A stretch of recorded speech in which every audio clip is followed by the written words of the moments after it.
Hello दोस्तों, कैसे आप लोग? उम्मीद करते हैं अच्छे होंगे। दोस्तों, इस वीडियो में साइंस प्रैक्टिस सेट पेपर देखने वाले हैं। यह वीडियो बिहार शिक्षक भर्ती 2024 के लिए अति महत्वपूर्ण रहने वाला है, तो आप लोग लास्ट तक जरूर बने रहिएगा। तो चलिए देखते हैं क्वेश्चन नंबर जो है फर्स्ट से।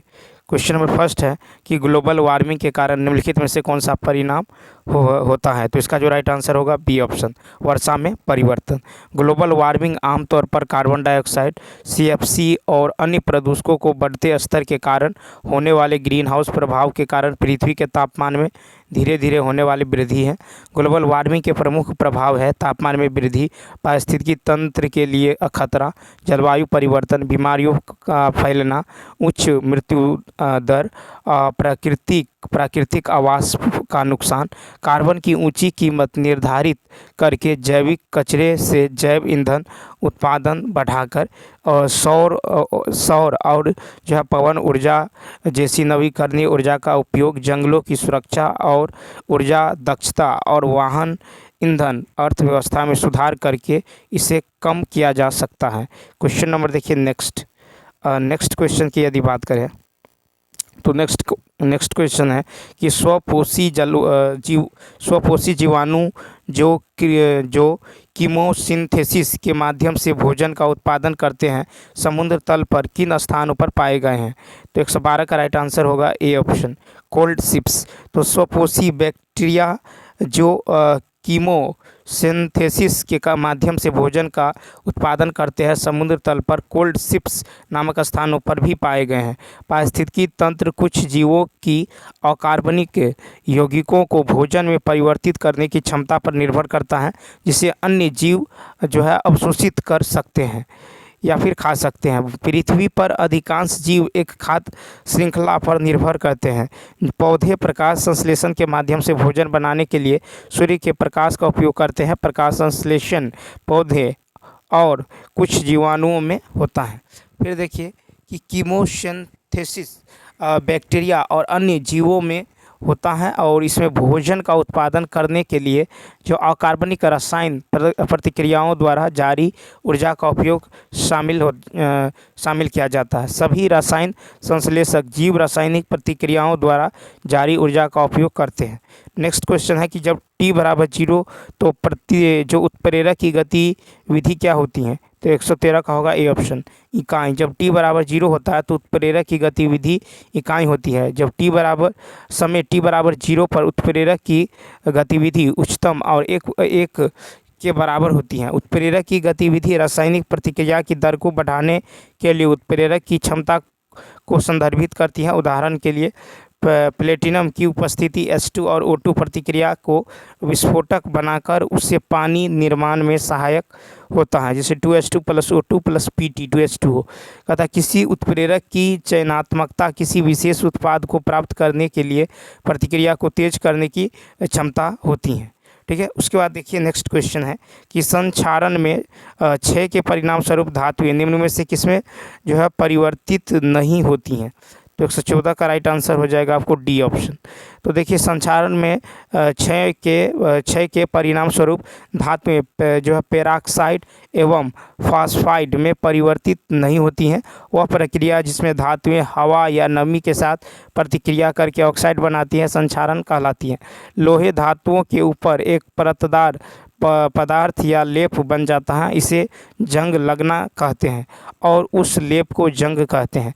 जंग लगने पर लोहे पर भूरे रंग की परत चढ़ जाती है, जबकि तांबे पर हरी परत चढ़ जाती है और चांदी पर जो है काली परत चढ़ जाती है। चांदी हवा में जो हाइड्रोजन सल्फाइड गैस के साथ प्रतिक्रिया करती है और उस पर सिल्वर सल्फाइड की एक पतली काली परत बन जाती है। जब तांबे का बर्तन लंबे समय तक नम हवा के संपर्क में रहता है तो इसकी जो है सतह पर एक हरे रंग की परत बन जाती है। कॉपर ऑक्सीकरण द्वारा संचारित होता है और जिसमें यह हवा में ऑक्सीजन के साथ प्रतिक्रिया करके कॉपर ऑक्साइड बनाता है। कॉपर ऑक्साइड फिर कार्बन डाइऑक्साइड के साथ मिलकर कॉपर कार्बोनेट बनाता है, जो इसे हरा रंग प्रदान करता है। इस प्रक्रिया को तांबे का संक्षारण कहा जाता है। नेक्स्ट है कि यौगिकों बनाने के लिए तत्वों के संयोजन को नियंत्रित करने के लिए कितने बुनियादी नियमों की आवश्यकता होती है? 115 का भी 5। तो यौगिकों बनाने के तत्वों के संयोजन को नियंत्रित करने के लिए 5 बुनियादी नियमों की आवश्यकता होती है। ये 5 बुनियादी नियम है। पहला है कि द्रव्यमान संरक्षण का नियम, निश्चित अनुपात का नियम, एकाधिक अनुपात का नियम, गे-लुसाक का गैसीय आयतन का नियम, और 5वां है एवोगाड्रो का नियम। द्रव्यमान संरक्षण का नियम 1789 में फ्रांसीसी रसायन शास्त्री एंटोनी लेवोजियर ने दिया था। फिर है यह नियम कहता है कि सभी भौतिक और रासायनिक परिवर्तनों में अभिकारकों का कुल द्रव्यमान उत्पादों के बराबर होता है, या द्रव्यमानों को न तो बनाया जा सकता है न ही नष्ट किया जा सकता है। फिर है स्थिर संगठन या निश्चित अनुपात का नियम 1799 में फ्रांसीसी रसायनज्ञ जे.एल. प्राउस्ट ने दिया था।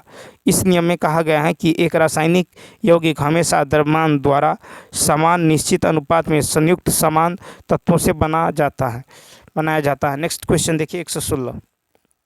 नेक्स्ट क्वेश्चन है कि किसी दिए गए तत्व के सभी परमाणुओं में समान खाली स्थान सहित समान खाली स्थान होते हैं। तो राइट आंसर होगा ए ऑप्शन, यानी गुण और परमाणु संख्या। तो किसी दिए गए तत्वों के सभी परमाणुओं में समान गुण सहित समान परमाणु संख्या होते हैं। परमाणु क्रमांक जो है किसी तत्व की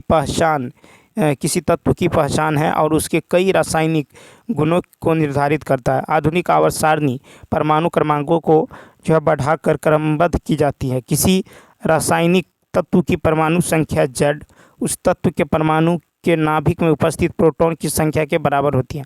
तत्वों की परमाणु संख्या केवल नाभिक की आवेश संख्या है, क्योंकि न्यूट्रॉन में कोई शुद्ध विद्युत आवेश नहीं होता। 117 है कि किसी एक अणु में मौजूद तत्वों के परमाणु द्रव्यमान का योग क्या कहलाता है? 117 का सी आणविक द्रव्यमान। तो आणविक द्रव्यमान एक अणु में मौजूद तत्वों के परमाणु द्रव्यमान का योग होता है। किसी दिए गए सूत्र में प्रत्येक परमाणु की परमाणु द्रव्यमान इकाइयों में भार किसी पदार्थ का आणविक भार होता है। एक परमाणु द्रव्यमान इकाई को कार्बन 12 समस्थानिकों के भार के 1/12वें भाग के रूप में वर्णित किया गया है। इसका पहले प्रतीक Mu था, जबकि वर्तमान में प्रतीक U है।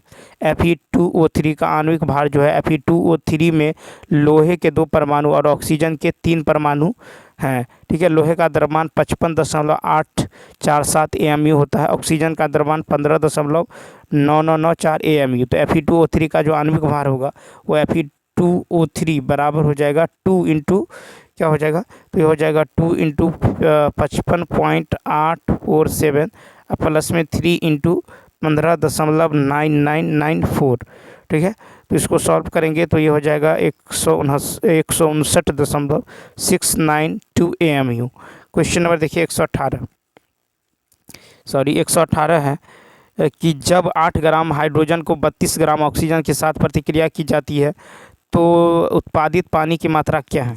तो 118 का होगा ए ऑप्शन 2 मोल। तो देखिए कि जल निर्माण में हाइड्रोजन ऑक्सीजन से अभिक्रिया करता है तो ये होता है 2H2 + O2, ये बनाता है 2H2 यानी जल। ठीक, तो यहाँ पे देखिए क्या होगा, तो 2 × 2 यानी 4 ग्राम, और ऑक्सीजन पे देखें तो 16 × 2 कितना होगा? 16 × 2 यानी 32 ग्राम। 4 ग्राम हाइड्रोजन के जल निर्माण के लिए 32 ग्राम ऑक्सीजन की आवश्यकता होती है तथा 2 मोल जल का निर्माण होता है। 8 ग्राम हाइड्रोजन में केवल 4 ग्राम हाइड्रोजन का ही केवल दहन हो पाएगा। क्वेश्चन नंबर देखिए 119 है कि 20 ग्राम मीथेन के दहन से उत्पन्न कार्बन डाइऑक्साइड की मात्रा ज्ञात करें। तो यहाँ पे देखिए 20 ग्राम मीथेन से, तो 20 ग्राम, तो इसका राइट आंसर होगा सी ऑप्शन, यानी 55 ग्राम हो जाएगा। जिसे देखिए CH4 + 2O2 ये बन जाएगा CO2 गैस, और प्लस क्या बनेगा 2H2O। ठीक है, तो ये हो जाएगा आपको 12 + 4।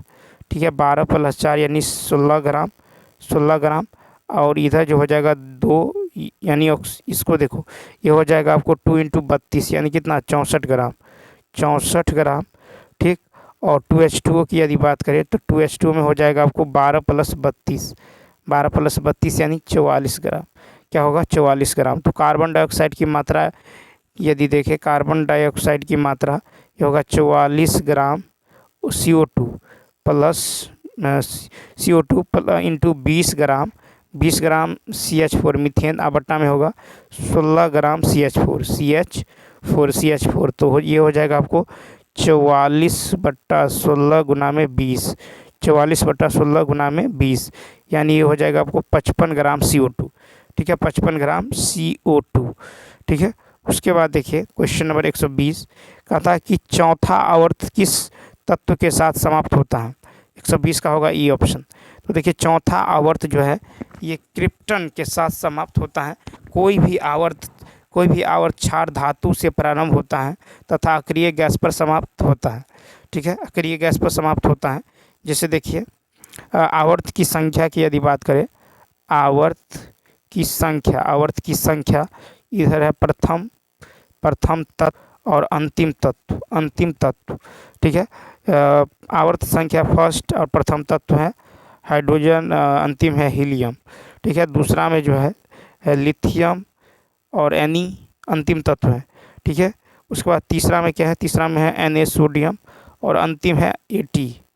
ठीक है, उसके बाद देखिए A और T अंतिम तत्व। चौथा में देखिए क्या है K पोटेशियम और लास्ट में अंतिम है क्रिप्टन।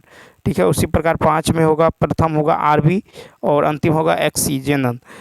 देखिए छठा में जो है प्रथम तत्व है Cs और अंतिम है Rn।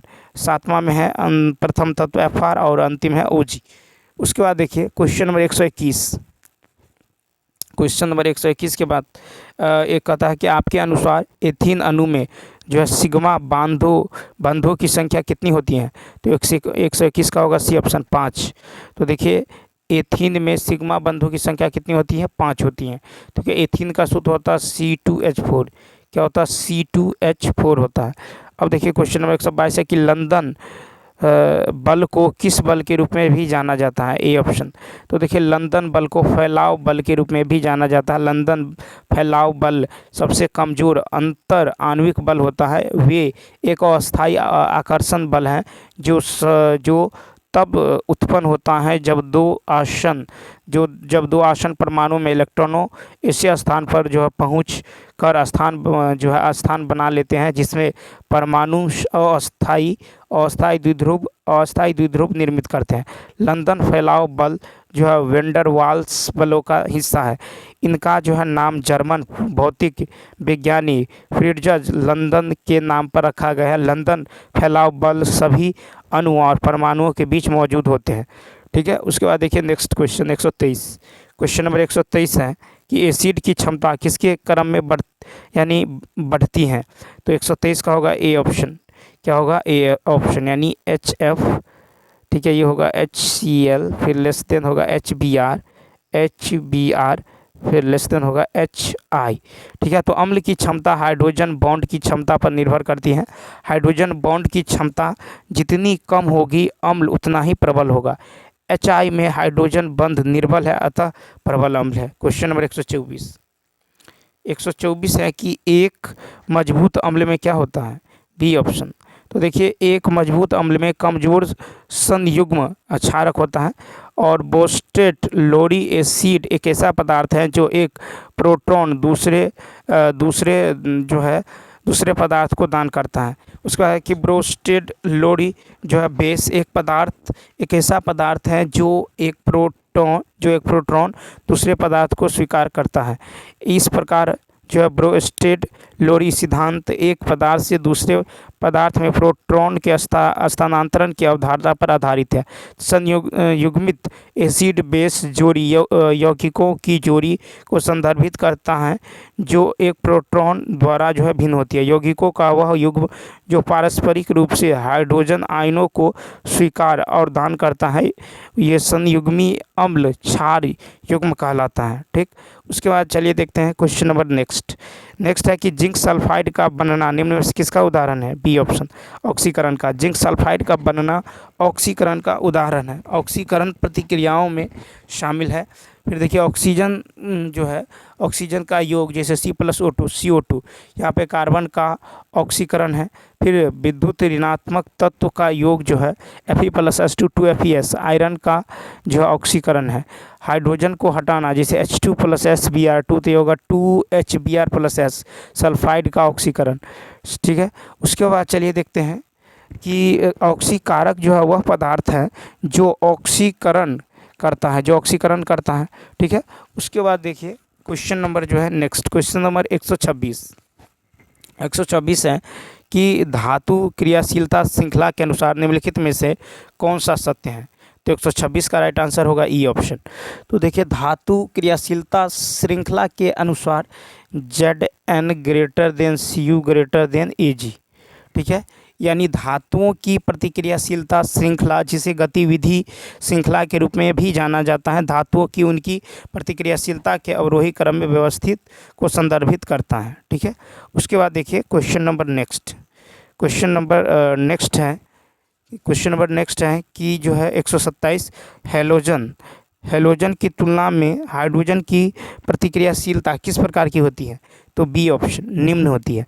हैलोजन की तुलना में हाइड्रोजन की प्रतिक्रियाशीलता निम्न होती है। हैलोजन जो है हाइड्रोजन की तुलना में अधिक प्रतिक्रियाशील होते हैं, ये क्योंकि हैलोजन के संबंध में उनके वैलेंस शेल में 7 वैलेंस इलेक्ट्रॉन होते हैं, इसलिए वे उत्कृष्ट या अक्रिय गैस विन्यास प्राप्त करने के लिए अपने ऑक्टेट को पूरा करने के लिए एक और इलेक्ट्रॉन प्राप्त करते हैं। वे हाइड्रोजन सहित समूह 1 और 2 तत्वों के साथ आसानी से प्रतिक्रिया करते हैं। हैलोजन जैसे द्विपरमाणु तत्वों की तुलना में हाइड्रोजन जो है अक्रियाशील है। H2 के लिए बंधन तोड़ने वाली ऊर्जा हैलोजन की तुलना में बहुत अधिक है। H2 की बंधन पृथक्करण ऊर्जा जो है 432 किलो जूल पर मोल है, जबकि जो बंधन पृथक्करण ऊर्जा जो है 239 किलो जूल प्रति मोल है। हैलोजन की प्रतिक्रियाशीलता उनकी विद्युत ऋणात्मकता पर निर्भर करती है। फिर है कि इलेक्ट्रॉन निगेटिविटी जितनी अधिक होगी हैलोजन की प्रोटोनेशन की प्रवृत्ति उतनी ही क्या होगी, अधिक होगी। ठीक है, तो देखिए यहाँ पे कि हाइड्रोजन के प्रति हैलोजन की प्रतिक्रियाशीलता का क्रम है F2 greater than Cl2 greater than Br2 greater than I2। Question number 128 है कि निम्नलिखित में से कौन सा मृदा प्रदूषण बैक्टीरिया में कमी के लिए जिम्मेदार नहीं है। 128 का ई ऑप्शन। तो कांच मृदा प्रदूषण बैक्टीरिया में कमी के लिए जिम्मेदार नहीं है। मिट्टी में कांच प्रदूषण से बैक्टीरिया, कवक और एक्टिनोमाइसेट्स जैसे किसी भी अन्य सूक्ष्मजीवों में कमी नहीं होती है। भारी धातुओं की उपस्थिति से सूक्ष्मजीवों के शारीरिक और जैव रासायनिक गुणों को बदला जा सकता है। फिर है कि क्रोमियम और कैडमियम सूक्ष्मजीवों की ऑक्सीडेटिव क्षति और विकृतीकरण को प्रेरित करने के साथ साथ रोगाणुओं की जो है बायोरेमेडिएशन क्षमता को कमज़ोर करने में सक्षम है। क्वेश्चन नंबर 129 है कि निम्नलिखित में से कौन सा जो है कोशिकांग प्रोटीन और लिपिड के परिवहन, संशोधन और पैकेजिंग के लिए जिम्मेदार है। 129 का होगा सी ऑप्शन, गोल्जी कॉम्प्लेक्स। ठीक है, तो गोल्जी कॉम्प्लेक्स जो है कोशिकांग प्रोटीन और लिपिड के जो है परिवहन, संशोधन और पैकेजिंग के लिए जिम्मेदार है। ठीक है, देखिए गोल्जी जो कॉम्प्लेक्स के कार्य इस प्रकार है कि गोल्जी कॉम्प्लेक्स लाइसोसोम के हाइड्रोलाइटिक एंजाइमों की पैकेजिंग के लिए भी महत्वपूर्ण है। शुक्राणु की एक्रोसोमल कैप एक अत्यधिक जो है विशिष्ट लाइसोसोम है जो गोल्जी कॉम्प्लेक्स द्वारा निर्मित होती हैं। ठीक है, उसके बाद देखिए क्वेश्चन नंबर जो है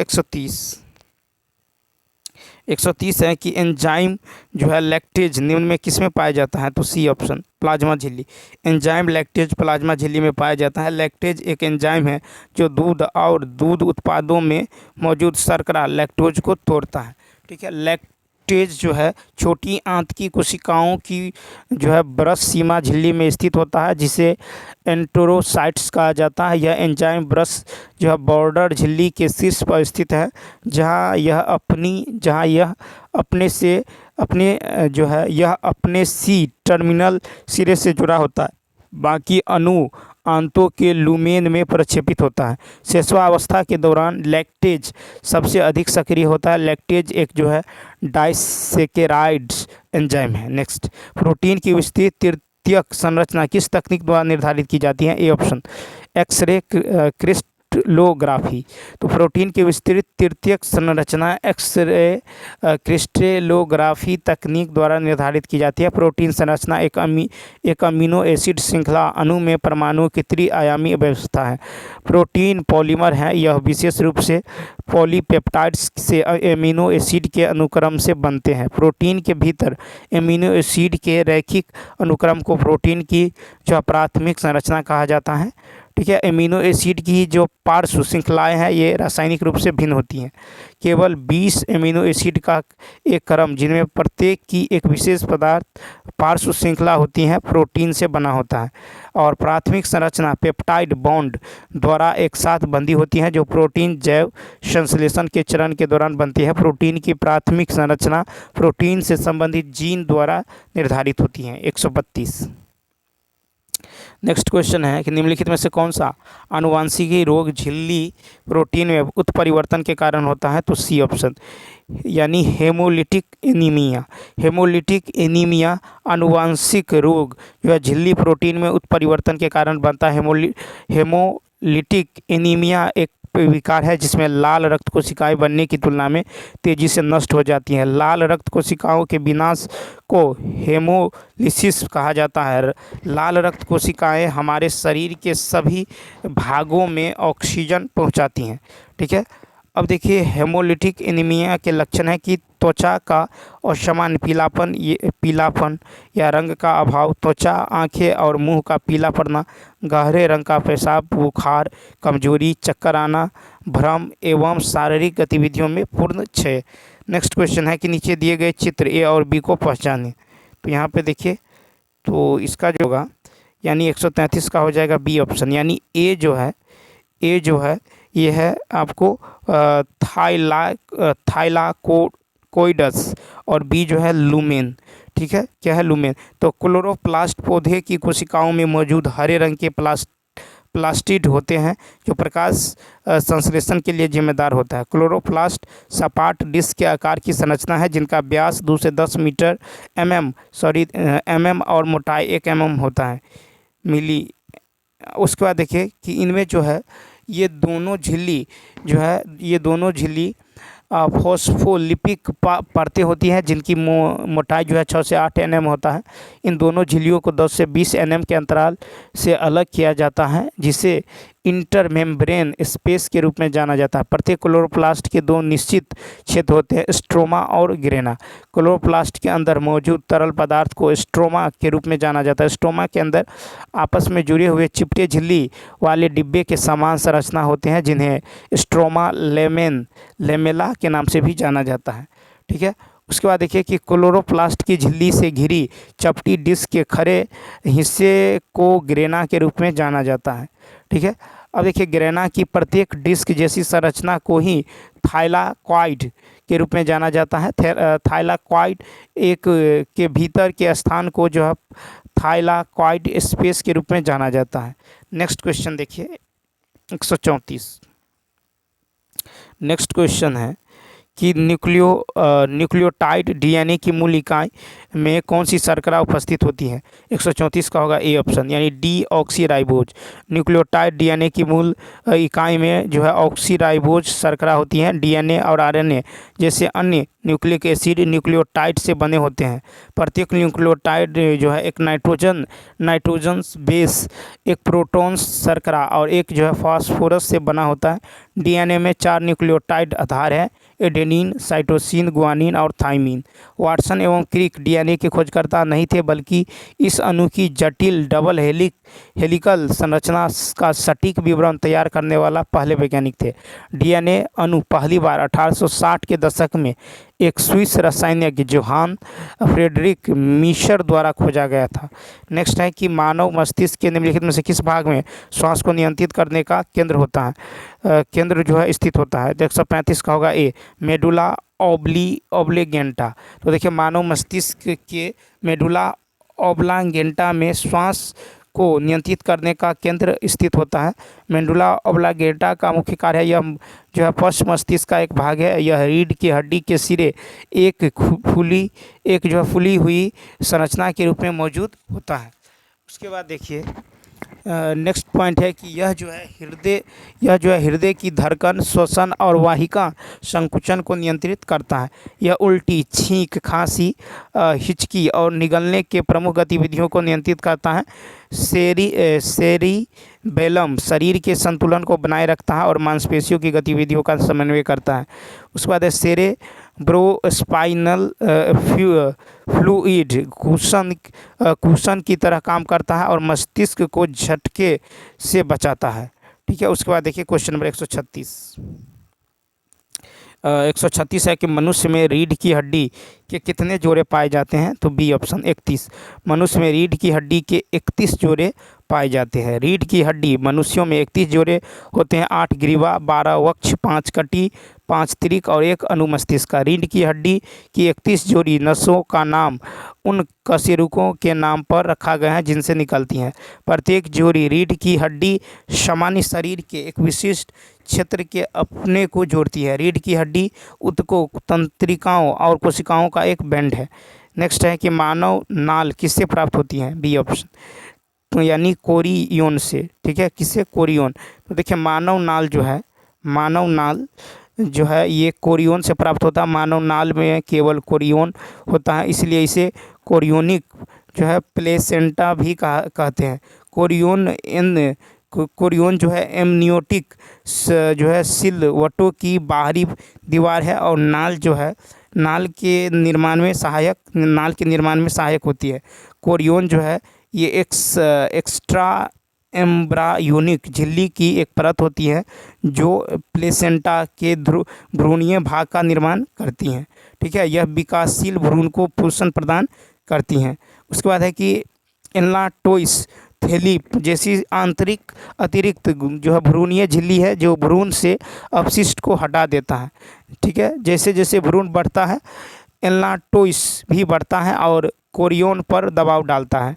नेक्स्ट क्वेश्चन है कि यूरिया में फ्रुक्टोज का कार्य क्या होता है? तो ए ऑप्शन, शुक्राणु द्वारा एटीपी उत्पादन के लिए ऊर्जा स्रोत प्रदान करना। यूरिया में फ्रुक्टोज का कार्य शुक्राणु द्वारा एटीपी उत्पादन के लिए जो है ऊर्जा स्रोत प्रदान करना। फ्रुक्टोज एक शर्करा युक्त तरल पदार्थ है जो शुक्राणु की गतिशीलता के लिए ऊर्जा प्रदान करती हैं। ठीक है, फ्रुक्टोज का उपयोग शुक्राणुओं द्वारा धीरे धीरे किया जाता है जिससे उन्हें सफल निषेचन के लिए महिला शरीर में 3 दिनों तक जीवित रहने की ऊर्जा प्राप्त होते रहते हैं। फिर फ्रुक्टोज उत्पादन को पुरुष बांझपन की जांच के हिस्से के रूप में मापा जा सकता है। उसके बाद है कि यह सामान्य जो है सेमिनल फ्रुक्टोज सांद्रता, टेस्टोस्टेरोन की भूमिका और वेसिकल्स और वास डेफरेंस के कार्य की पुष्टि करती हैं। उसके बाद देखिए कि प्रोस्टेट ग्रंथि से स्राव में कैल्शियम आयन, फॉस्फेट आयन आदि हैं जो यूरिया के क्षारीय प्रकृति के लिए उत्तरदायी हैं। नेक्स्ट क्वेश्चन नंबर 139 है कि प्लीहा के साइनस निम्न में से किससे भरे होते हैं?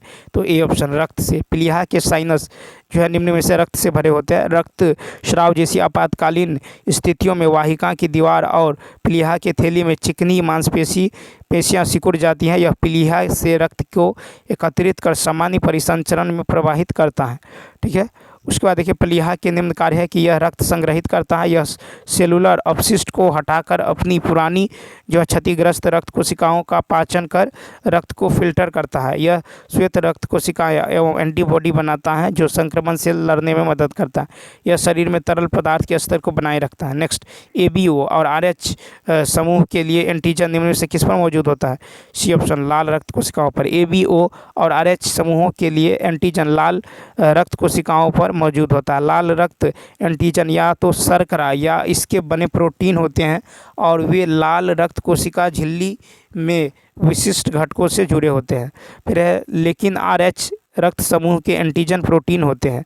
ठीक है, उसके बाद चलिए देखते हैं कि RH समूह के कई एंटीजन के कार्य अभी तक नहीं अभी तक तो ज्ञात नहीं है, और यदि ये वे लाल रक्त कोशिकाओं झिल्ली से अनुपस्थित हैं तो कोई बुरा प्रभाव नहीं पड़ता। क्वेश्चन नंबर 141 कहता है कि दिल की धड़कन जो है निम्न में से किससे शुरू होती है? B option. तो एस ए नोड, दिल की धड़कन निम्न में एस ए नोड से प्रारंभ होती हैं। साइनस नोड जिसे सिनोट्रियल नोड या एस ए नोड भी कहा जाता है, द्वारा एक विद्युत उत्तेजना उत्पन्न होती है। यह हृदय के दाहिने ऊपरी कक्ष में जो है स्थित विशेष ऊतक का एक छोटा सा घटक है। समान परिस्थितियों में साइनस नोड जो है नियमित रूप से प्रति मिनट 60 से 100 बार जो है विद्युत उत्तेजन उत्पन्न करती है। रक्त सबसे पहले हृदय के दाहिने अलिंद में प्रवेश करता है। मांसपेशियों का संकुचन रक्त को ट्राइक स्पीड वाल्व के माध्यम से दाएं वेंट्रिकल्स में भेजता है। नेक्स्ट क्वेश्चन देखिए 142 है कि त्वरण ज्ञात करने के लिए निम्नलिखित में कौन सा सही सूत्र है? तो ए ऑप्शन क्या होगा? D square x by D T square. ठीक है, ए बराबर। तो देखिए कि त्वरण वेग में परिवर्तन की दर को कहते हैं। त्वरण का ऐसा मात्रक मीटर पर सेकंड स्क्वायर होता है। त्वरण की बीमा LT-2 होता है। वेग समय ग्राफ की ढाल त्वरण का मान होता है। नेक्स्ट क्वेश्चन 143 है कि हेनरी क्वेंडिस ने जो गुरुत्वाकर्षण स्थिरांक निर्धारित करने के लिए अपने प्रयोग में किस उपकरण का प्रयोग किया है? तो बी ऑप्शन, एक बार 2 छोटे गोले और 2 बड़े गोले। तो हेनरी क्वेंडिस ने जो है गुरुत्वाकर्षण स्थिरांक निर्धारित करने के लिए अपने प्रयोग में एक बार 2 छोटे गोले और 2 बड़े गोले का उपयोग किए हैं। बड़े गोले छोटे गोले की निकटता के कारण उत्पन्न बल आघूर्ण और विक्षेपण कोण को मापकर हेनरी क्वेंडिस ने सार्वभौमिक गुरुत्वाकर्षण स्थिरांक का मान निर्धारित करने में सफल प्राप्त हुआ है। गुरुत्वाकर्षण स्थिरांक कैपिटल जी का मान होता है 6.67 × 10⁻11 न्यूटन मीटर स्क्वायर पर केजी स्क्वायर। गुरुत्वाकर्षण बल के बारे में सर्वप्रथम न्यूटन ने बताया है। ठीक है, गुरुत्वाकर्षण बल जो है द्रव्यमानों के गुणनफल के समानुपाती होता है और वस्तुओं के बीच की दूरी के वर्ग के व्युत्क्रमानुपाती होता है। F बराबर होता है capital G m1 m2/r²। Question number देखिए 144। देखिए 144 है कि सही कथन का चयन करें। तो ए ऑप्शन, विकिरण के लिए किसी माध्यम की आवश्यकता नहीं होती है। विकिरण प्रक्रिया द्वारा ऊष्मा के स्थानांतरण के लिए किसी माध्यम की आवश्यकता नहीं होती है। ठीक है, जब खाना पकाने के पैन को गैस स्टोव पर गर्म किया जाता है तो चालन प्रक्रिया द्वारा लौ से पैन तक ऊष्मा का स्थानांतरण होता है। विकिरण ऊष्मा के कम होने में विद्युत चुंबकीय तरंग होती हैं जो ऊर्जा को स्थानांतरित करती हैं, जिसे उज्ज्वल ऊर्जा भी कहा जाता है। ठीक है, ऊष्मा संचरण की 3 विधियां हैं: चालन, संवहन, विकिरण। संवहन द्वारा ऊष्मा के संचरण की प्रक्रियाओं में पदार्थ के अणुओं का भी स्थानांतरण होता है। क्वेश्चन नंबर 145 देखिए नेक्स्ट क्वेश्चन है कि नीचे दिए गए चित्र प्रायोगिक अवलोकनों के आधार पर हैं, किसी पदार्थ के लिए अवस्था परिवर्तन दिखाता है, तो सही कथन का चयन करें। तो देखिए इसका जो राइट आंसर होगा ये हो जाएगा आपको सी, 145 का सी ऑप्शन। क्या हो जाएगा? तो सी ऑप्शन, यानी ग्राफ में 2 क्षैतिज रेखाएं अवस्था परिवर्तन का प्रतिनिधित्व करती हैं क्योंकि तापमान स्थिर है। ऊष्मा के कम होने से तापमान में कमी होती है। तापमान एक निश्चित जो है क्षण में शून्य हो जाता है। ठीक है, इसलिए यह केल्विन में नहीं हो सकता क्योंकि 0 केल्विन कभी भी हासिल नहीं किया जा सकता। 2 क्षैतिज रेखाएं अवस्था परिवर्तन का प्रतिनिधित्व करती हैं क्योंकि उस समय तापमान स्थिर रहता है। क्वेश्चन नंबर देखिए 146। क्वेश्चन नंबर 146 की यदि बात करें तो 146 है कि ध्वनि के चाल के संबंध में लाप्लास सुधार निम्नलिखित में से किस प्रक्रिया का उपयोग करता है? तो देखिए 146 का राइट आंसर हो जाएगा आपको 146 का होगा बी ऑप्शन, यानी एडियाबेटिक। तो ध्वनि के चाल से संबंध में लाप्लास सुधार निर्धारित निम्नलिखित में से जो है एडियाबेटिक प्रक्रिया का उपयोग होता है। ठीक है, उसके बाद देखिए क्वेश्चन नंबर 147 है कि गोलाकार अपवर्तक सतह कितने प्रकार की होती है? तो ए ऑप्शन 2 प्रकार की। कितने प्रकार के? 2 प्रकार की। तो देखिए गोलाकार अपवर्तक सतह 2 प्रकार की होती है। एक तो उत्तल अपवर्तक गोलाकार सतह, दूसरा होता है अवतल अपवर्तक गोलाकार सतह। गोलाकार अपवर्तक एक गोले का भाग होता है। यह सामान्य रूप से लेंस की भांति कार्य करता है। लेंस 2 प्रकार के होते हैं, उत्तल लेंस, अवतल लेंस। नेक्स्ट क्वेश्चन 148 करता है। ट्रांसफार्मर का कोर बनाने के लिए आमतौर पर निम्नलिखित में से किसका उपयोग किया जाता है? तो सी ऑप्शन, नरम लोहा। तो ट्रांसफार्मर का कोर नरम लोहे से प्राप्त किया जाता है, नरम लोहे से बना होता है।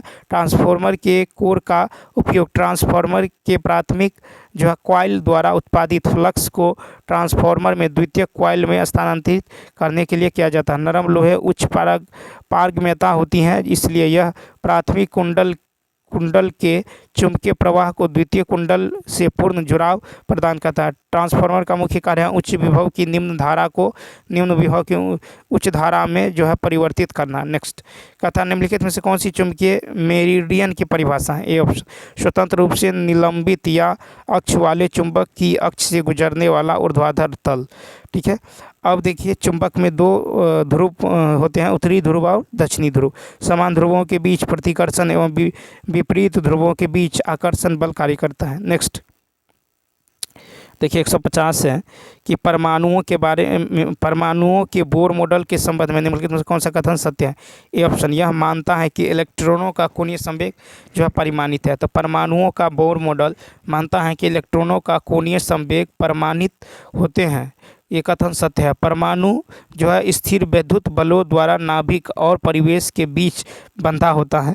ठीक है, बोर के मॉडल हैं कि इलेक्ट्रॉन स्थिति कक्षा में नाभिक के चारों ओर चक्कर लगाता है। इलेक्ट्रॉन का कुल कोणीय संवेग जो है संरक्षित रहता है। यदि इलेक्ट्रॉन जो है उच्च से निम्न कक्षा में जाता है तो ऊर्जा का उत्सर्जन तथा निम्न से उच्च में जाता है तो ऊर्जा का अवशोषण होता है। तो चलिए दोस्तों, इस वीडियो में इतना ही। यदि यह वीडियो अच्छा लगा हो तो लाइक, शेयर और सब्सक्राइब करना ना भूलें। साथ ही साथ कमेंट करके बताइए यह वीडियो आपको कैसा लगा। तो चलिए मिलते हैं नेक्स्ट वीडियो में। Thanks for watching.